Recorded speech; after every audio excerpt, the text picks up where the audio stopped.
On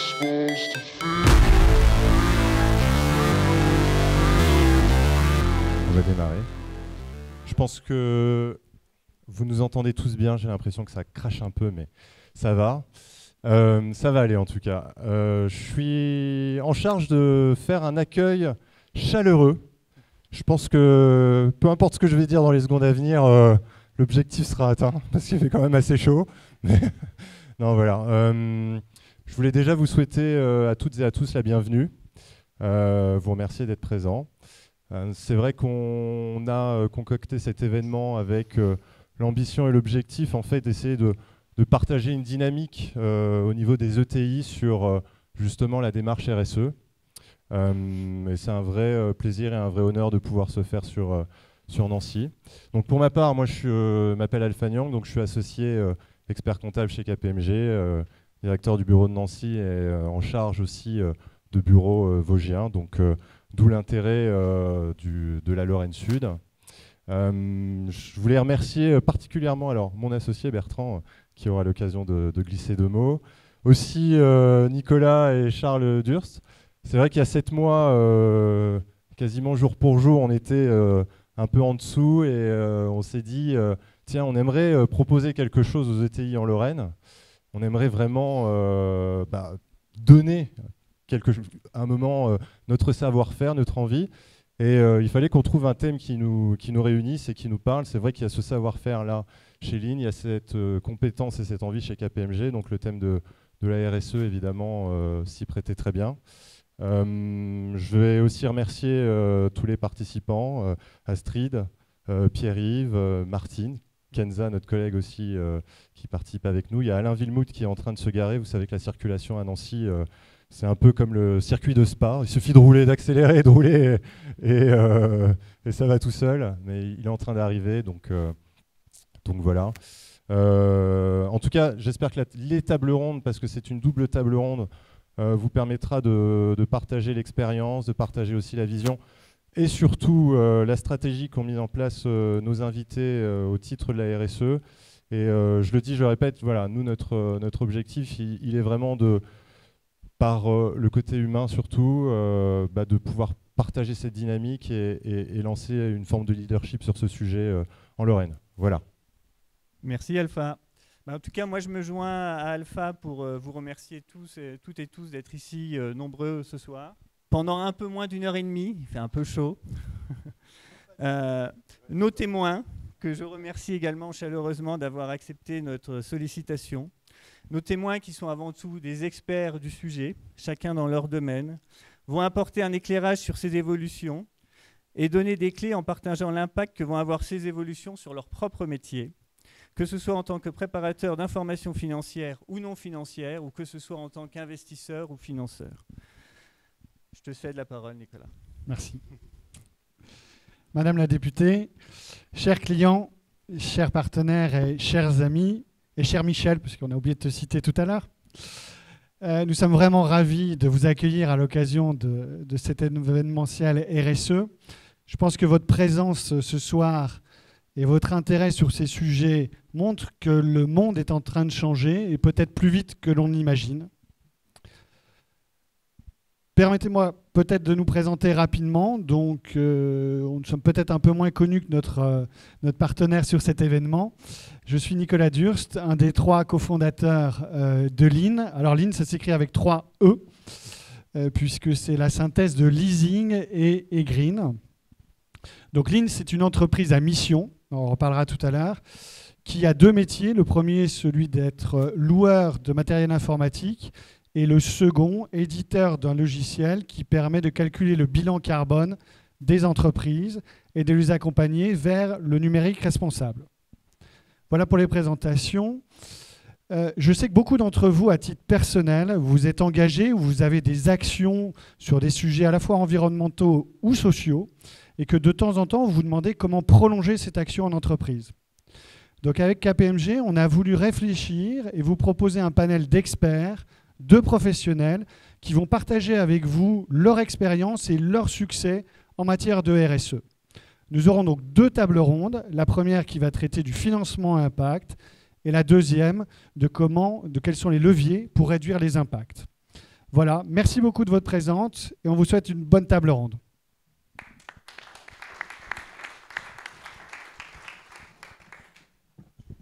Merci beaucoup, messieurs. Je fais donc appel aux nos intervenants de la première table ronde, s'ils veulent bien nous rejoindre. Je les en remercie. Alors, je suis très honoré, moi aussi, d'être votre maître de cérémonie ce soir. Vous l'aurez compris, il y a eu un tirage au sort pour savoir qui est-ce qui allait animer la soirée. Vous l'aurez compris, c'est moi qui ai perdu. Donc, avant d'attaquer tout de suite la table ronde et d'attaquer le concret des questions, je vous propose de faire un petit tour de table et de vous présenter tous les trois. Et ben peut-être Astrid, Kenza, comme vous le souhaitez. C'est J'ai le micro, j'y vais. Donc, je suis Kenza Bernoussi, donc je travaille chez KPMG au sein du département Sustainability Services dans les bureaux de Paris. Donc, le département Sustainability Services chez KPMG, il agit sur plein d'enjeux différents. On accompagne nos clients dans aussi la vérification des DPEF. Donc, c'est de l'audit et de la vérification des déclarations de performance extra-financière. Et on les accompagne aussi sur toute la partie conseil, sur des sujets, des enjeux climatiques, sur des sujets d'achat responsable, et puis sur tous les sujets liés à la finance verte, dont les crédits impact dont on va parler aujourd'hui. Merci beaucoup. Donc, Pierre-Yves Bellandi. Oui, il faut le coller. Donc, Pierre-Yves Bellandi, ingénieur financier chez CIC Est, en charge donc de financement spécialisé. Alors, pas forcément à impact, mais bon, ça, on en reparlera. Et je m'occupe d'entreprises depuis 20 ans et de grandes entreprises depuis une dizaine d'années. Bonjour à tous. Alors, je me permets, rapproche-toi bien du micro, vraiment collé. C'est mieux comme ça ? Normalement. Ok. Donc, moi, c'est Astrid Faukens. Je suis directrice associée chez Impact Partners. Et Impact Partners, c'est la première société de gestion européenne dédiée à l'impact investing. Aujourd'hui, on a vraiment 3 typologies de fonds. Les fonds locaux, qui ont comme objectif de créer des emplois dans les quartiers prioritaires de la ville et les ZRR. On a un fonds dédié au social, et je vous en parlerai un petit peu plus. C'est des fonds de private equity dont l'objectif est d'aller à l'encontre des inégalités sociales en Europe. C'est un fonds européen, parce qu'on est présent en Espagne, à Barcelone, à Francfort, à Copenhague et à Paris. Et puis, on a un 3e pôle, qui est le pôle engagement, qui est là pour animer nos écosystèmes, et j'en reparlerai aussi. Mais nous, on est vraiment, on a un ADN qui est très, très social. L'entreprise a été créée en 2007, c'était un peu après les émeutes dans les quartiers, avec cette conviction que l'entrepreneuriat peut contribuer à faire une société plus durable et plus inclusive. Et voilà. Parfait, merci beaucoup. Donc mon micro, il parle beaucoup plus fort que le vôtre. Alors on va rentrer tout de suite dans le concret. Je vais peut-être te passer mon micro, Kenza, puisqu'il a l'air de beaucoup mieux marcher que le deuxième. Et on va peut-être commencer par rappeler ce que sont les critères extra-financiers et puis comment ça va améliorer, on va dire, l'évaluation d'une entreprise. Oui, oui, c'est mieux. Pour la petite histoire, en fait, les critères extra-financiers, ils proviennent déjà de la notation extra-financière qui a débuté au début du XXe siècle aux États-Unis. Et en fait, elle a émergé parce qu'il y avait certaines sociétés de gestion qui avaient des demandes de leurs clients pour encadrer leurs investissements et pour que ces investissements aient en fait certains critères ou alors qu'ils respectent certaines de leurs convictions. Et ces investisseurs-là, ces clients, c'était en fait des communautés religieuses. C'était des communautés religieuses qui souhaitaient placer leurs fonds, leur argent, en adéquation totale en fait avec leurs convictions. Et c'est de là que sont nés les sin stocks, les actions du péché. Donc, ce sont toutes les actions liées aux entreprises qui investissent, ou qui agissent dans, je sais pas, le tabac, l'alcool, l'armement, etc. Et de là est née donc la notion d'exclusion de ces actions-là. Et cette notion, au final, elle continue d'être appliquée par un certain nombre de sociétés de gestion aujourd'hui, dans la gestion d'actifs. On a aussi cette notion d'exclusion dans de nombreuses stratégies d'entreprise au point de vue RSE. Mais maintenant, on va beaucoup plus loin avec justement l'apparition de ces critères extra-financiers qui permettent vraiment d'avoir une évaluation de la démarche RSE d'une entreprise et puis une évaluation surtout de l'impact d'une entreprise sur son environnement au général. Et donc quand on parle de critères extra-financiers, en général on parle de critères ESG, donc on a le E pour environnement, on peut avoir des critères tels que sur la gestion des déchets, la réduction des déchets, les émissions de dioxyde de carbone, ensuite on a le S pour le social. Ces critères-là sont parfois un peu oubliés, parfois mis de côté parce qu'on met énormément l'accent sur le E, mais le S et le G sont aussi tout importants et on va en parler tout à l'heure. Tout à fait. Et donc, pour les critères sociaux tels que les critères sur la parité ou l'égalité homme-femme, par exemple, en entreprise. Et puis le G, les critères au niveau de la gouvernance sont aussi également un peu moins utilisés, mais tout aussi importants. Peuvent être relatifs, par exemple, à la transparence de la rémunération des dirigeants d'une entreprise. Tout un tas de critères aussi sur la gouvernance qui sont un peu moins utilisés. Mais ces critères extra-financiers-là, maintenant, permettent d'évaluer une entreprise sur un prisme autre que le prisme et l'aspect financier. Ce qui est très important parce que maintenant, on est vraiment à l'intersection de 3 drivers majeurs qui sont d'abord la pression des clients, les pressions civiles, la réglementation et puis évidemment en fait, la concurrence parce que les enjeux RSE sont en fait un élément majeur de distinction et un élément majeur de différenciation par rapport à ses concurrents. On voit qu'il y a énormément de démarches RSE qui sont faites par de nombreuses entreprises et que ce sont des sujets qui sont énormément marketés et qui permettent une grande différenciation. Donc ces critères-là, ils sont utilisés également à des fins financières au final. Pour les entreprises, ils servent principalement au niveau financier sur leurs besoins de financement, sur 2 piliers principaux. Le premier, c'est la dette, grâce évidemment à l'octroi de crédits à impact. Donc, ce sont des crédits dont les intérêts sont indexés sur l'atteinte ou non d'objectifs qui sont liés à des critères ESG, qui sont de plus en plus utilisés. On a plus de 122 milliards de dollars de ces crédits-là dans le monde en 2020. On a plus de 30% des crédits syndiqués en France qui sont concernés par ces crédits impact-là. Et puis on a le deuxième pilier qui sont les capitaux propres. Ça, c'est via évidemment la prise de participation des sociétés de gestion ou de fonds d'investissement dans des entreprises et qui axent justement leurs investissements sur uniquement peut-être l'atteinte de certains critères ou l'impact de certaines sociétés et qui arrivent à mesurer cet impact via certains critères justement ESG. Parfait, on a une belle présentation de fait de nos critères extra-financiers. Alors peut-être, passons la parole à M. Bélandi pour savoir un petit peu, pour le CIC aujourd'hui, qu'est-ce qui est analysé dans l'octroi d'un financement et puis peut-être un petit peu plus, c'est important aujourd'hui et est-ce que ce ne sera pas encore un peu plus demain? Et hier. Alors, déjà le CIC fait partie du groupe Crédit Mutuel qui a un engagement RSE ancien. Nous sommes la première banque à mission quand même, je le rappelle. Bravo.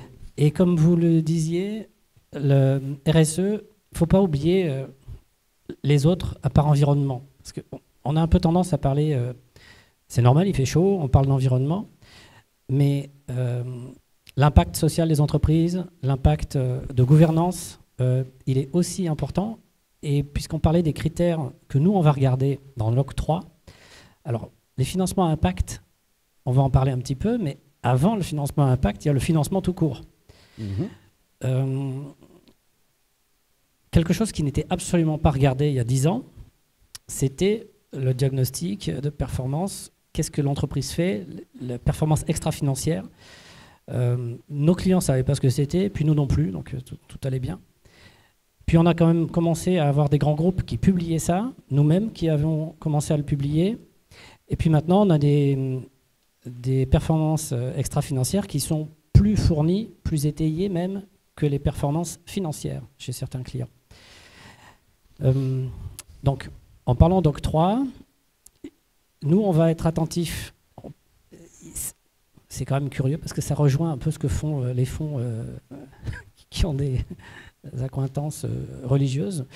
Mais c'est vrai que dans les banques, on a quand même un peu déjà cette préhension par rapport à certains financements parce qu'on n'a pas envie d'être associé à ces activités.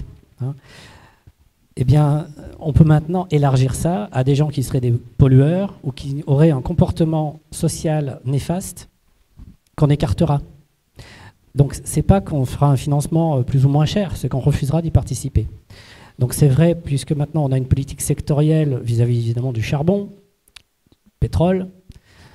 Dans le transport, on ne va pas vouloir financer des gens qui vont acheter des vieux diesels qui polluent. Je parle d'entreprise, hein, évidemment. Parce qu'il faut aussi voir qu'on a des gens qui ne sont pas tous capables d'investir et d'acheter des Tesla. Et ceux-là, il faut aussi les accompagner.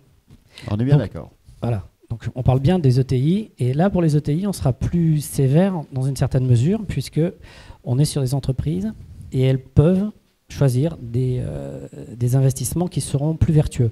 On est d'accord. Voilà. Donc politique sectorielle. Ensuite, les impacts, évidemment, on a une gamme de pré-transition qui vont permettre aux entreprises qui sont dans une transition, qui vont investir dans la méthanisation ou dans des performances énergétiques, d'avoir des taux réduits.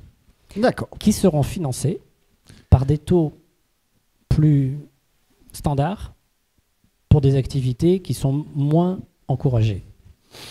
Eh bien parfait, ma foi, on a une vision de la part de KPMG, de la part du CIC. Il ne nous manque plus que le fonds d'investissement, comment il agit sur ces sujets-là et quels critères il va prendre en charge, on va dire, pour rentrer dans une participation. Alors, jusqu'à présent, on a pas mal parlé des critères ESG. Donc, quand on parle de critères ESG, il s'agit vraiment de mesurer pas mal d'indicateurs différents, comme on l'a vu tout à l'heure. Et ça peut être sur des activités pour aider ces activités à s'améliorer, en fait. Donc, on est vraiment sur la mesure de l'amélioration. Nous, on fait de l'impact investing. L'investissement impact, c'est quoi? C'est vraiment investir sur des entreprises qui vont avoir un impact positif. Donc, on ne va pas mesurer une ribambelle de KPI. On va vraiment choisir un ou deux indicateurs et on va se focaliser sur ces indicateurs-là. Il faut que ces indicateurs-là fassent partie intégrale du design de l'entreprise. Parce que pour nous, dans ce cas, si l'entreprise grandit, fait de la croissance, automatiquement, ces indicateurs vont grandir. Je peux vous donner un exemple.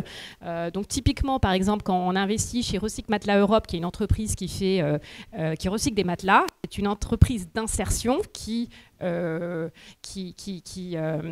emploie des personnes sortant de prison.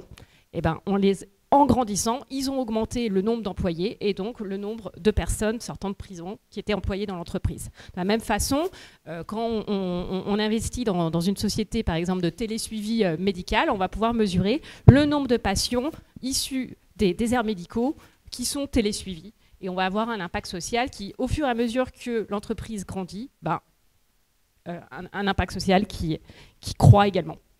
Parfait, parfait. On a balayé un peu pas mal de sujets, peut-être avec toi Kenza, parler de timing, parce qu'à quel moment on intervient en amont, on intervient en aval, comment KPMG accompagne, on va dire, ses clients là-dessus. Chez KPMG, au final, on intervient surtout sur ces sujets d'octroi de financement et de crédit à impact ou de crédits qui sont liés à des indicateurs ESG. Et on va intervenir d'abord en amont. Et ce qu'on va faire, c'est très en lien avec ce qu'Astrid vient de dire, c'est-à-dire qu'on va travailler en partenariat avec la banque, avec l'entreprise, pour justement chercher à définir des indicateurs, pas une ribambelle non plus, mais c'est exactement ça, quelques indicateurs qui soient vraiment pertinents par rapport au secteur d'activité de l'entreprise, par rapport à la taille de l'entreprise, par rapport aussi aux enjeux liés à son industrie. C'est des sujets vraiment très importants parce que on ne va pas utiliser les mêmes indicateurs pour une société qui est dans l'industrie. On va lui mettre peut-être un indicateur social comme le taux de fréquence des accidents qui sera très très pertinent.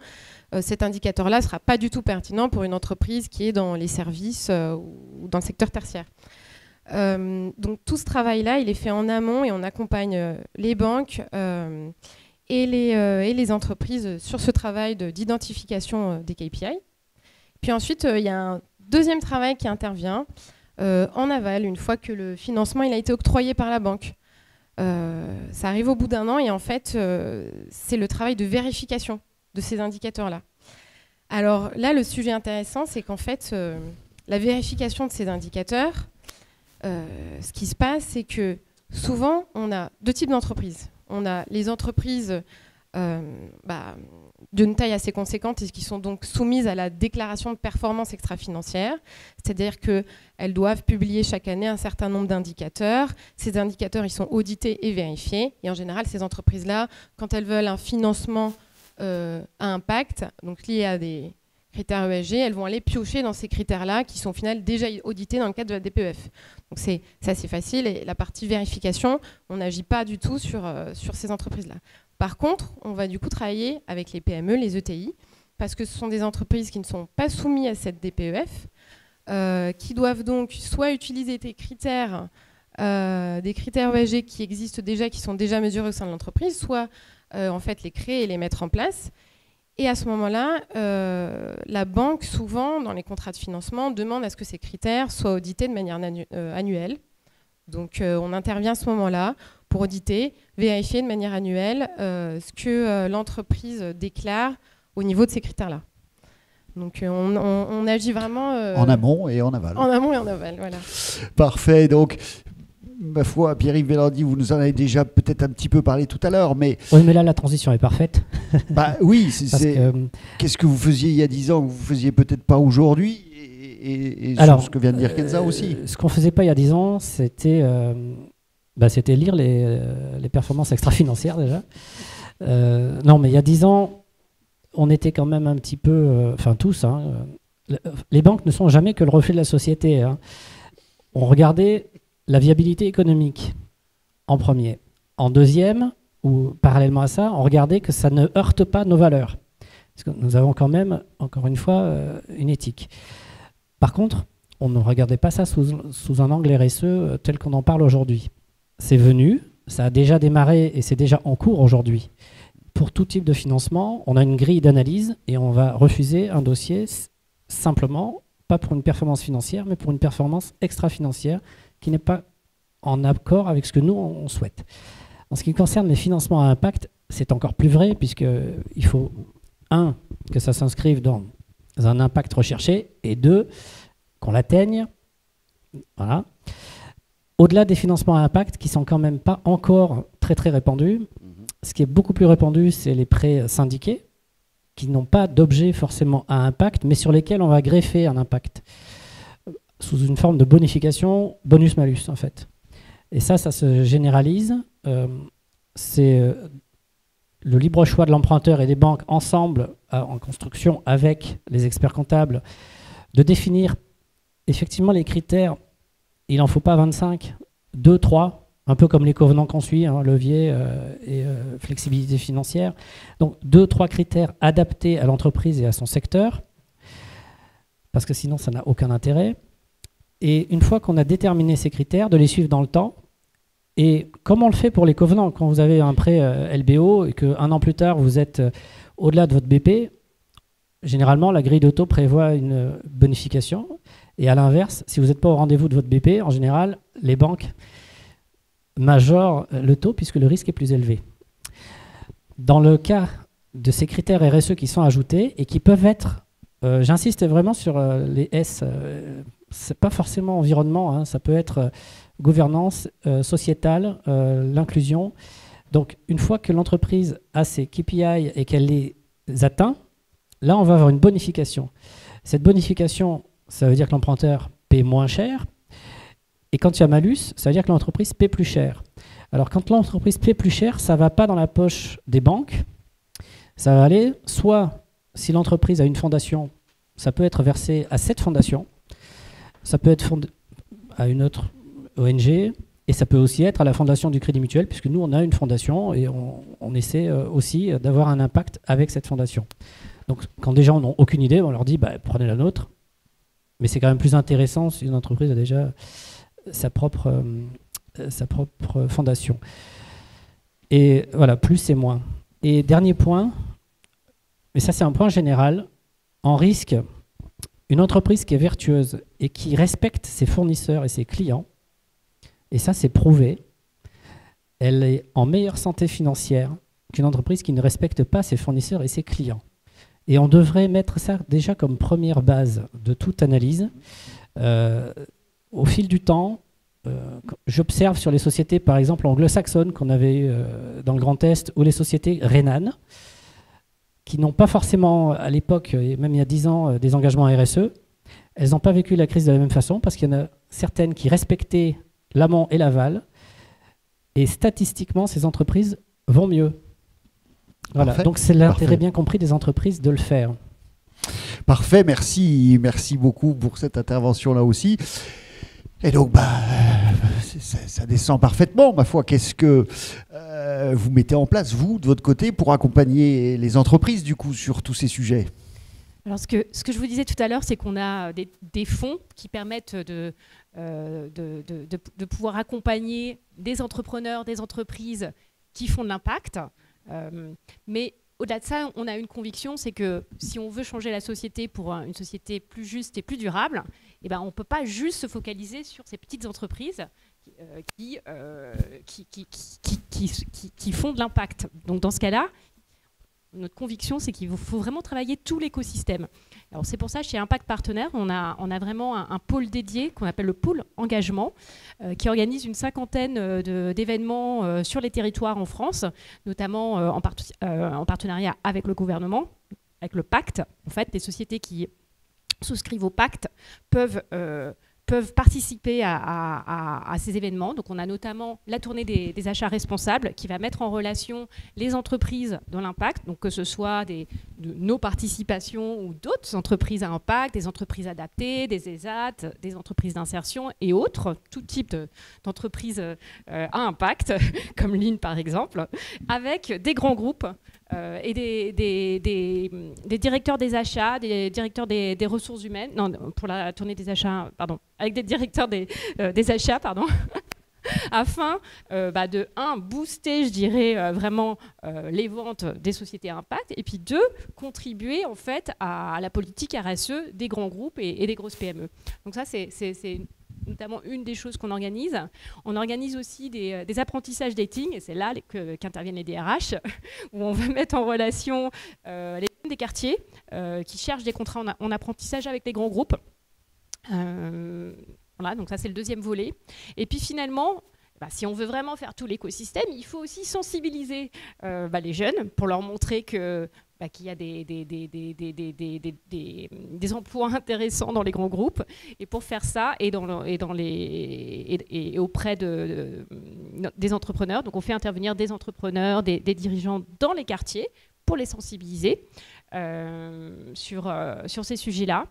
Et également, on organise des webinars à destination des RH pour pouvoir les sensibiliser aussi sur les méthodes de recrutement non biaisées.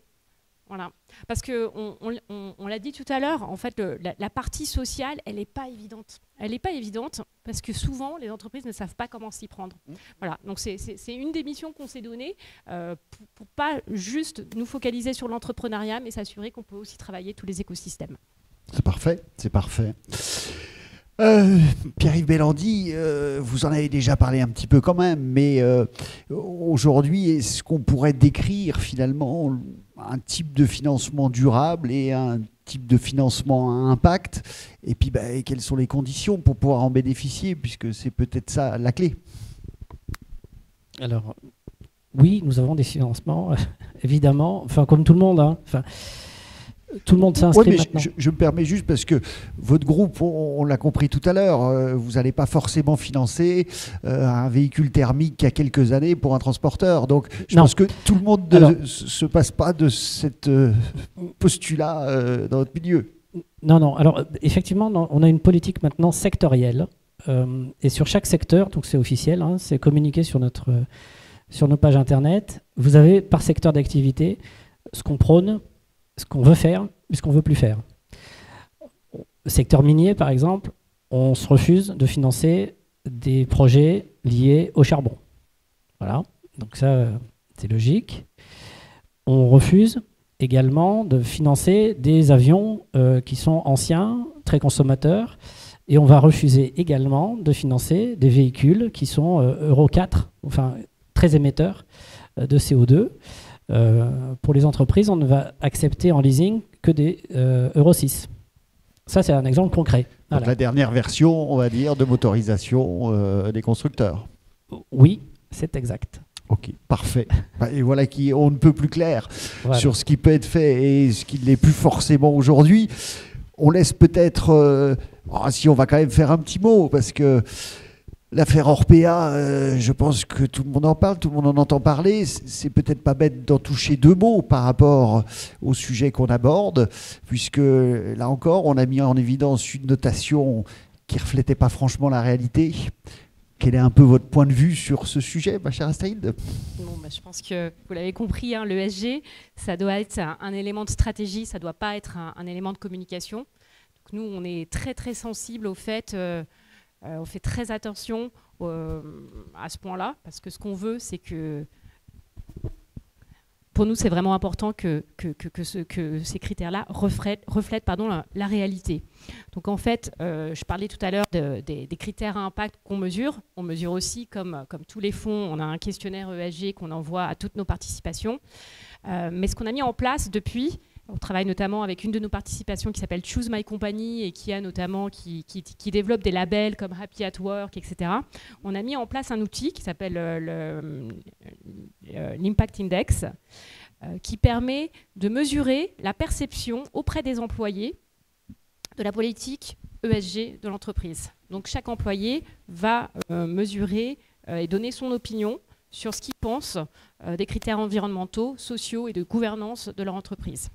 Et nous, on pense que c'est vraiment important parce qu'en fait, si vraiment l'ESG fait partie de la stratégie de l'entreprise, si vraiment elle travaille sa feuille de route et elle s'améliore sur ces différents critères-là, les employés, forcément, vont le reconnaître. Et on le sait aujourd'hui aussi, hein, notamment les jeunes. Aujourd'hui, c'est la politique ESG des entreprises font partie des critères de sélection des entreprises des jeunes.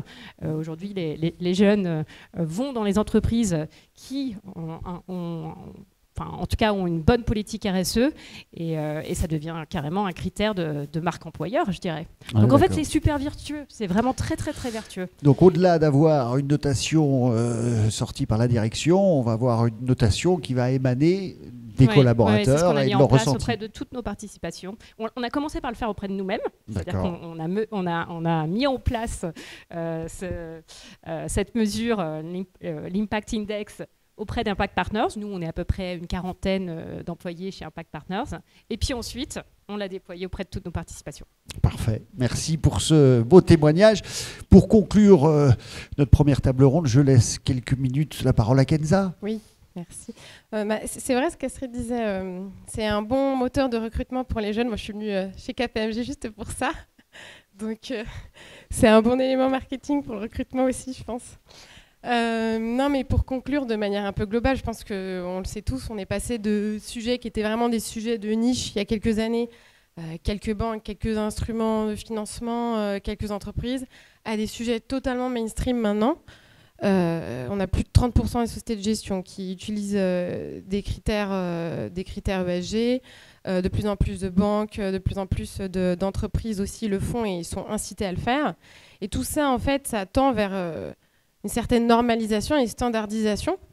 Et c'est ce que l'Union européenne essaye de faire pour éviter justement l'ESG washing ou le greenwashing, parce que c'est évidemment un gros sujet. Donc on a énormément de réglementations européennes qui sortent chaque année, taxonomie, SRCRD, la SFDR, j'en passe, et des meilleurs. Il y en a plein avec des noms très complexes.